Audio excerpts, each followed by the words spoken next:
సాధారణంగా ఒక రూలింగ్ పార్టీలోకి మనకి రమ్మని పిలుస్తూ ఉంటారు. మరి మీరు ఎప్పటినుంచో కాంగ్రెస్‌లోనే ఉన్నారు. మరి వాళ్ళు పిలిచినప్పుడు మీరు వెళ్ళాలి, రూలింగ్ పార్టీలోకి వెళ్తే మనకు కొంచెం ఇదొస్తుందని మీకెప్పుడు అనిపించలేదా?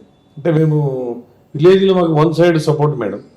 మాకు కావాల్సిన మా గ్రామం, ఆ గ్రామంలో వన్ వే ఉంది. మాకు రూలింగ్ అనేది రూలింగ్ పార్టీ ఉన్న మా విలేజ్కి వచ్చేసరికి ప్రతి వాళ్ళు కూడా మాకు సపోర్ట్ చేసేవాళ్ళు. మేము డెవలప్మెంట్లో అన్ని విధాలు సహకరించేవాళ్ళు. మాకు అక్కడ ఎంత వాళ్ళు ప్రెజర్ చేసినా పార్టీ మారాలనే ఆలోచన మాకు రాలేదు. ఇలా 10 సంవత్సరాలు గతంలో కాంగ్రెస్ ఉంది, 10 సంవత్సరాలు టీఆర్ఎస్ తర్వాత రేపు అవకాశాలు మాకు కూడా వస్తాయని అదే ఒక దృఢ నిశ్చయంతో మంచి రోజులు వస్తాయని చెప్పి ఇలా మేము అట్లే ఉన్నాం.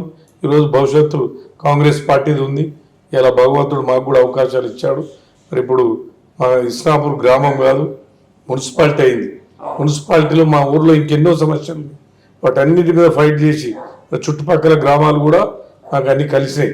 ఒక పెద్ద మున్సిపాలిటీగా ఏర్పడింది ఇస్నాపూర్. మరి వాళ్ళ ప్రజలందరూ కూడా మమ్మల్ని ఆదరించి అభిమానించి ఆ భగవంతుని ఆశీస్సులతోటి మాకు మళ్ళీ అవకాశాలు ఇస్తే 100% గతంలో కంటే కూడా 100 రెట్లు అభివృద్ధి చేయడానికి మేము ఎల్లవేళలా పనిచేస్తాం.